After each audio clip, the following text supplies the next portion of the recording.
शादी भूल कर भी मत करना। अगर गलती से भी किया तो लाश बन जाओगे, नीले ड्रम में दफन कर दिए जाओगे, जहर देकर मार दिए जाओगे।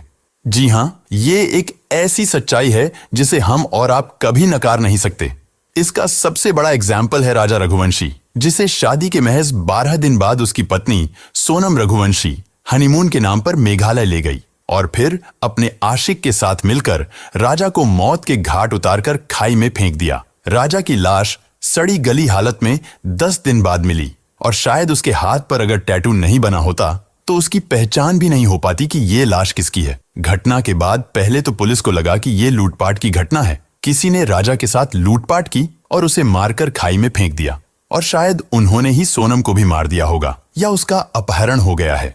लेकिन जब पुलिस ने सोनम की कॉल डिटेल्स निकाली तो पूरा सच सामने आ गया। पुलिस की जांच में पता चला कि सोनम ने अपने आशिक के साथ साथ 3 और लोगों के साथ मिलकर महीनों पहले अपने पति को मारने का प्लान बनाया था और फिर शादी के 12 दिन बाद यानी कि 23 मई को अपने पति राजा की हत्या करके उसकी लाश को खाई में फेंक दिया। अब सोनम, उसका आशिक और उसके 3 दोस्त सलाखों के पीछे हैं और शायद साल 2 साल बाद ये लोग बाहर भी आ जाएंगे। ऐसा मैं इसलिए कह रहा हूं क्योंकि ऐसा ही हमारे देश का कानून है। किसी की जान की कीमत सिर्फ उन्हें साल 2 साल की जेल की सजा दी जाती है, फिर आजाद कर दिया जाता है, फिर तारीखें चलती हैं और धीरे धीरे सब भूल जाते हैं। ये हमारे देश की कोई पहली घटना नहीं है, बल्कि ऐसे केस हर रोज हो रहे हैं, लेकिन फिर भी लड़कों के लिए कानून में कोई बदलाव नहीं हो रहा है। अगर ऐसे गुनाहों की सजा मौत दी जाने लगे तो लोग ऐसा करने के बारे में एक बार भी नहीं सोचेंगे। न जाने कितनी सोनम जैसी लड़कियां माँ बाप के दबाव में आकर शादी तो कर लेती हैं, लेकिन शादी के कुछ दिन बाद ही अपने आशिक के साथ मिलकर अपने पति को मौत के घाट उतार देती हैं। 10-20 दिन लोग आवाज उठाते हैं, फिर सब कुछ सामान्य हो जाता है, फिर एक नई घटना होती है। अगर मैं उन घटनाओं को बताने बैठूं तो न जाने कितने घंटे लग जाए। कुछ दिल दहला देने वाले केस जैसे कि उत्तर प्रदेश की प्रगति यादव शादी के 15 दिन बाद पति दिलीप यादव की हत्या अपने प्रेमी अनुराग यादव और सुपारी किलर रामजी नागर को 2 लाख देकर करवाई।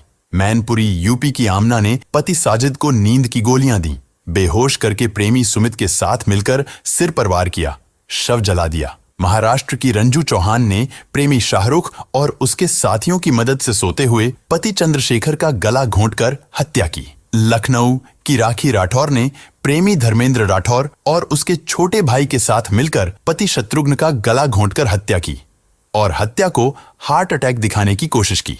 नालंदा बिहार की संध्या देवी ने प्रेमी दीपक उर्फ छोटू के साथ मिलकर पति राजीव उर्फ नागा सिंह की हत्या की। मेरठ की मुस्कान और उसके प्रेमी साहिल ने पति सौरभ राजपूत की हत्या की और शव को 15 टुकड़ों में बांटकर प्लास्टिक ड्रम में सीमेंट से सील किया। ऐसे न जाने कितने अनगिनत केस आज सिर्फ फाइलों के नीचे दबकर धूल खा रहे हैं। एक ऐसी ही घटना बेंगलुरु में हुई थी। ये केस थोड़ा पुराना जरूर है, लेकिन इसकी सच्चाई जानकर आपके रोंगटे खड़े हो जाएंगे और इसे आपको देखना बेहद जरूरी है। अगर आप भी किसी से शादी करने का विचार बना रहे हैं तो थोड़ा ठहर जाइए, क्योंकि हमारे समाज में अब पहले जैसा कुछ नहीं रह गया है। किसी से शादी करने से पहले आप ये वीडियो जरूर देखें ताकि आप अपने आप को बचा सकें।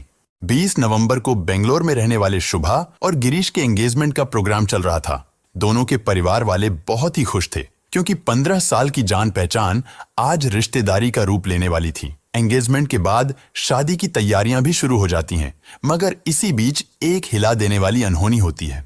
वह परिवार जो कुछ ही दिनों बाद अपने बेटे की शादी के सपने देख रहा था, उन्हें बेटे की लाश मिलती है, वह भी एंगेजमेंट के महज 4 दिन बाद। तो आखिर एंगेजमेंट के 4 दिन बाद ही लड़के की मौत कैसे होती है? हत्यारे कौन थे और अब वह कहां और किस हाल में है? और सबसे इंपॉर्टेंट कि इस केस का खुलासा कैसे हुआ, चलिए जानते हैं सब कुछ सिलसिलेवार तरीके से इस वीडियो में।